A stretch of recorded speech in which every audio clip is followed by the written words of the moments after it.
আসসালামু আলাইকুম রহমতুল্লাহি ওবরকাতুহ। সম্মানিত দর্শক, আওয়ামী লীগের তরুণ নেতাদের মধ্যে যে কজন বেশ আলোচিত, কারো কাছে হয়তো সমালোচিত, তাদের মধ্যে জনাব রাশেক রহমান ইদানিংকালে বেশ আলোচনার ঝড় তুলেছেন। তিনি আ বিগত নির্বাচনে অর্থাৎ ২০২৪ সালে যে নির্বাচনটি হলো, যেটিকে বলা হয় আ কি বলবো? ওটা কি আমিডামি নির্বাচন ছিল হয়তো, আমিডামি নির্বাচন। তো সেই আমিডামির নির্বাচনে তিনি একজন প্রার্থী ছিলেন। আর তার বাবা দীর্ঘদিন ওখানে সংসদ সদস্য ছিলেন এবং আওয়ামী লীগের কোষাধ্যক্ষ ছিলেন। একসময় আ সেই সিভিল সার্ভিসের কর্মকর্তা এইচ.এন. আশিকুর রহমান।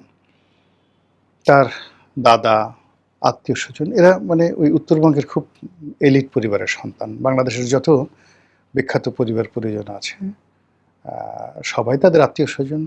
আর এইচ.এন. আশিকুর রহমান সাহেব উনি নিজে ব্যবসা-বাণিজ্য করতেন। আমদানি রপ্তানি থেকে শুরু করে যেটা ইন্টারন্যাশনাল ট্রেডিং ব্যবসা বলা হয়, সেই ইন্টারন্যাশনাল ট্রেডিং ব্যবসাতে বাংলাদেশের অন্যতম পুরোধা তিনি ছিলেন। অর্থাৎ অর্থনৈতিকভাবে অত্যন্ত সচ্ছল একটি পরিবার। তাদের সঙ্গে একটা সামাজিক উত্তরবঙ্গের যে একটা সামাজিক সম্পর্ক সে ব্রিটিশ জমানা থেকেই তাদের ছিল। তার দাদা রাজনীতিবিদ ছিলেন। মানে নানা, দাদা, খালু পরিবারের সবাই রাজনীতিবিদ, আমলা-কামলা। ফলে কি হলো, রাশেক রহমান আ যখন তরুণ, তো এই তরুণ হওয়ার ফলে আওয়ামী লীগের মধ্যে যারা মোটামুটি এলিট, আ যারা একটু ধরেন ভালো পোশাক পরে, স্টাইলিশ কথাবার্তা বলে, ভালো গাড়িতে চলে, মার্সিডিজ বেঞ্জ, বিএমডব্লিউ এ ধরনের গাড়িতে চড়ে, এরকম অল্প কয়েকটি পরিবার যেমন ধরেন সেই চট্টগ্রামের আ আখতারুজ্জামান বাবু সাহেবের পরিবার যেটা জাভেদ, ভূমিমন্ত্রী হয়েছিল জাভেদের পরিবার। তারপরে ধরুন এই আন্দালিব রহমান পার্থ, যদিও সে বিএনপির পরিবার মানে আওয়ামী লীগ পরিবারের নয়, কিন্তু আওয়ামী লীগের আত্মীয়স্বজন হওয়ার কারণে, শেখ হেলালের জামাই হওয়ার কারণে তাকে ওই অর্ধেক আওয়ামী লীগ, অর্ধেক বিএনপি, অর্ধেক বিজেপি এরকম মনে করা হয়। তারপরে সালমান এফ রহমান সাহেবের ছেলে শায়ান রহমান। এরপর ধরুন এই যে আনিসুল হক সাহেবের যে আনিসুল হক সাহেব যে আইনমন্ত্রী, যদিও তিনি অনেক সিনিয়র, এরকম মানে যাদের ৩ টি জেনারেশন মোটামুটি ভালো ছিল, সেই ভালো জেনারেশন থাকার পরে অর্থনৈতিকভাবে, সামাজিকভাবে যারা সচ্ছল, সবল এবং যাদের বয়স ৫০ বছরের নিচে, সেই মানুষগুলো, তরুণরা আ সেই ২০০৯ সনের পর থেকে যারা মিডিয়াতে এসে দলের পক্ষে কথাবার্তা বলছেন, তাদের মধ্যে রাশেক রহমান অন্যতম। এখন যখন দল ক্ষমতায় ছিল, সঙ্গত কারণে তিনি দলের পক্ষে কথা বলতেন এবং এটা ছাড়া তার কোনো উপায় ছিল না। কিন্তু তিনি পক্ষে যে কথাগুলো বলতেন, সেই কথাগুলো বলতে গিয়ে তার যে অ্যাটিটিউড, বডি ল্যাঙ্গুয়েজ, এটা মানে আওয়ামী লীগের অন্য লোক আছে, তার প্রতিপক্ষ যারা আছে, তারা আসলে পছন্দ করতেন না। এর কারণ হলো আমাদের দেশের তো মানে বেশিরভাগ মানুষ প্রান্তিক জনগোষ্ঠীর, সেখান থেকে উঠে এসে অনেকে নেতা হন। তো তারা যে ধরনের দুর্ভিক্ষ কবলিত থাকে, পোশাকের মধ্যে একটা ছিন্নতা থাকে, মলিনতা থাকে, বিনয়ী থাকে। তো সেটা আ রাশেক রহমানের মধ্যে ছিল না। সে ব্র্যাগ ব্রাশ করে চলতো, মার্সিডিজ গাড়িতে করে চলতো, ইংরেজিতে কথা বলতো, বাংলাতে কথা বলতো। আর লেখাপড়া, দেশের বাইরে লেখাপড়া করেছে। এর বাইরেও অন্য বইপত্র পড়ে তার কাছে প্রচুর রেফারেন্স ছিল। ফলে তার সঙ্গে যারা কথাবার্তা বলতে আসতো, তিনি হয়তো আ বিনয় দেখিয়ে অনেক জিনিসগুলো আ মানে মেনে নিতে পারতেন। কিন্তু সেটা দেখলে তিনি রিভোল্ট করতেন। তাচ্ছিল্য করে, "এই ঘোড়ার ডিম তুমি কি জানো? এটা জানো।" ফলে এজন্য সে আওয়ামী লীগ জমানাতে আওয়ামী লীগের যারা প্রতিপক্ষ তারা তাকে রীতিমতো বেয়াদব হিসেবে মনে করত যে এটা একটা জাত বেয়াদব। এখন পট পরিবর্তনের পরে রাশেক রহমান আ তিনি দেশের বাইরে আছেন, আমেরিকাতে আছেন। তো আমেরিকাতে থেকে তিনি বক্তব্য দিয়ে যাচ্ছেন এবং সেই বক্তব্যগুলো নির্মম, নিষ্ঠুর এবং আওয়ামী লীগের বেশিরভাগ লোকের জন্য রীতিমতো অবমাননাকর।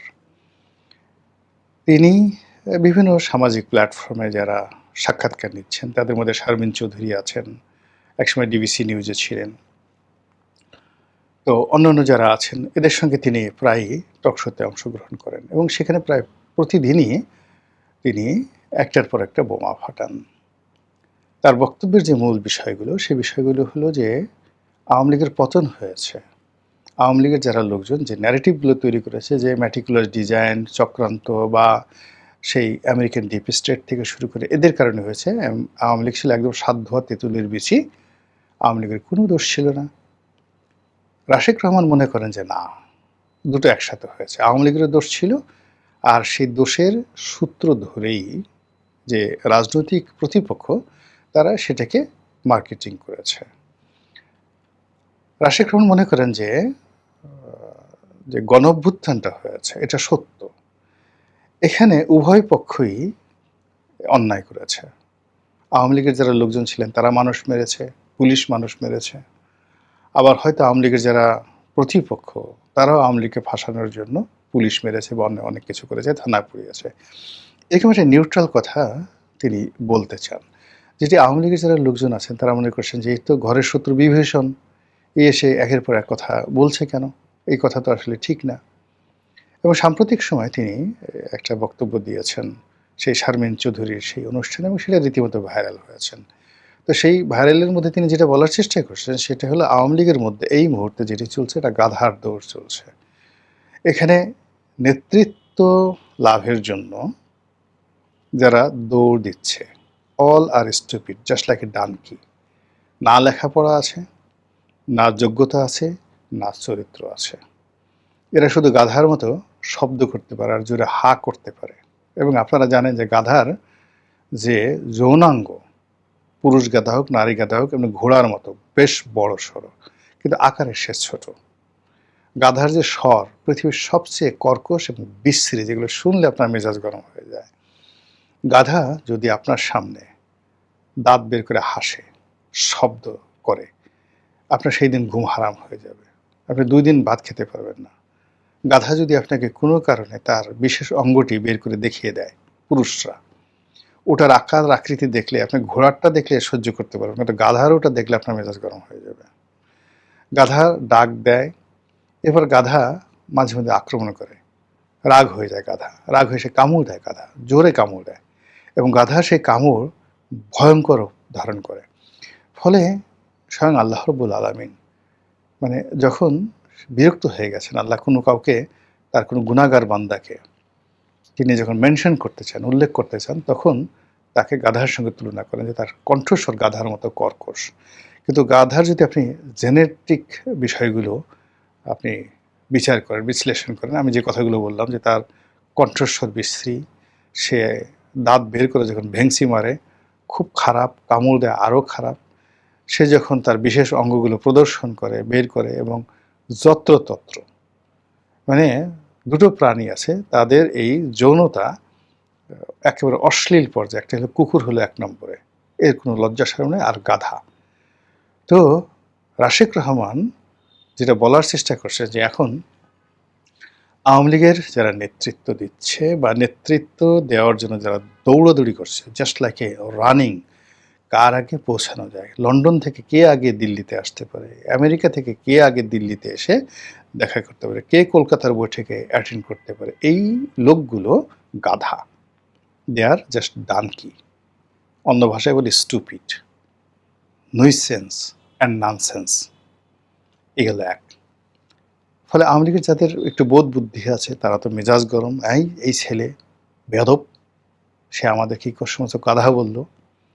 2 নম্বর হলো যে রাশেক যেটা বলার চেষ্টা করছে যে এই গাধা তারা দৌড়াচ্ছে, এখন কে ফার্স্ট হলো, কে সেকেন্ড হলো, কে রানার্স আপ হলো, কে ফেল করলো, যে পরাজিত হলো, ডাজ নট ম্যাটার, অল আর গাধা। যে দৌড়ে ফার্স্ট হলো, ফার্স্ট হয়ে সে নেতৃত্ব পেল, ও গাধা। যে পিছনে পড়ে রইল, ফেল করলো, সেও গাধা। গাধার মধ্যে কে ফার্স্ট হলো, কে ফেল করলো, ডাজ নট ম্যাটার। এখানে তো কোনো আরবীয় ঘোড়া যাচ্ছে না, এখানে তো কোনো যাকে বলা হয় চিতাবাঘ যাচ্ছে না, দ্রুতগামী প্রাণী যাচ্ছে না, এখানে রয়্যাল বেঙ্গল টাইগারের কোনো প্রতিযোগিতা হচ্ছে না, এখানে সব গাধার দল এই কাজগুলো করছে। তিনি অনেকগুলো মানুষের নাম মেনশন করে, তিনি বাই নেমে না আমরা যেগুলো বুঝতে পারি, তার বক্তব্যটা হলো ব্যবসার নামে, দল পরিচালনা করার নামে। পুরো আওয়ামী লীগের জামানাতে একটা বিরাট সিন্ডিকেট ছিল। এই সিন্ডিকেট পুরো আওয়ামী লীগের নেতৃত্বটিকে তারা ক্যাপচার করে রেখেছে। ওর বাইরে কেউ সাংগঠনিক সম্পাদক হতে পারেনি, ওর বাইরে গিয়ে আওয়ামী লীগের কোনো জেলা পর্যায়ের উপজেলা পর্যায়ের নেতা হতে পারেনি। ফেলো মাল, ফেলো করি, ঢালো তেল, তারপরে নাও পুরস্কার। এইভাবে শুধুমাত্র কমিটি বিক্রি করে, এমনকি ছাত্রলীগের একটা জেলা পর্যায়ের কমিটিতে সভাপতি পদের জন্য নাকি 1 কোটি টাকা লেনদেন হয়েছে। এই জিনিসগুলো যারা পার্টির মধ্যে ভিতরে ছিলেন, এই রাশেক রহমানের মতো লোকজন, তারা তো যারা সাফারার, যাদের টাকার দরকার ছিল না, যারা 13-14 বছর বয়স থেকে BMW গাড়ি চালায়, তারা তো এই বিভিন্ন লেদু গেদু ধলা যারা দলের মধ্যে গর্ধ প্রকৃতির মানুষ, তারা অল অন এ সার্ডেন এইভাবে টাকা পয়সা হয়ে ঢাকাতে একটা ফ্ল্যাট কিনলো, নতুন পাঞ্জাবি কিনলো, তারপর হাতে সেই রাশেক রহমানরা যখন দেখছে যে এদের হাতে ঘড়ি পরতে পারে না, অল অন এ সার্ডেন তারা দেখলো অনেকগুলো রোলেক্স ঘড়ি তারা পড়ছে।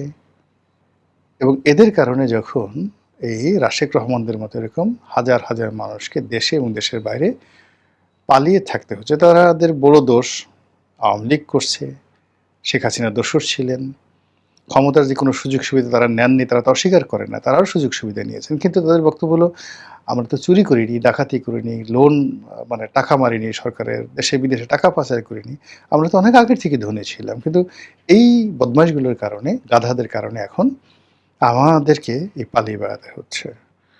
আপনারা ওই যে 3 ইডিয়টস সিনেমাতে দেখছেন, 3 ইডিয়টস সিনেমা অসাধারণ। তো সেখানে কারিনা কাপুর নায়িকা, তো তিনি তার যে হবু বর অসাধারণভাবে তাকে মানে গালি দিয়েছিলেন, খুব রাগ হয়ে। এত সুইট গালি আপনারা মানে হয়তো শুনেনি, গাধে গাধে, মানে গাধা কোথাকার, নিজের যা মানে হবু বরকে বলে তিনি তার সাথে সম্পর্ক ছিন্ন করে ফেলেছিলেন।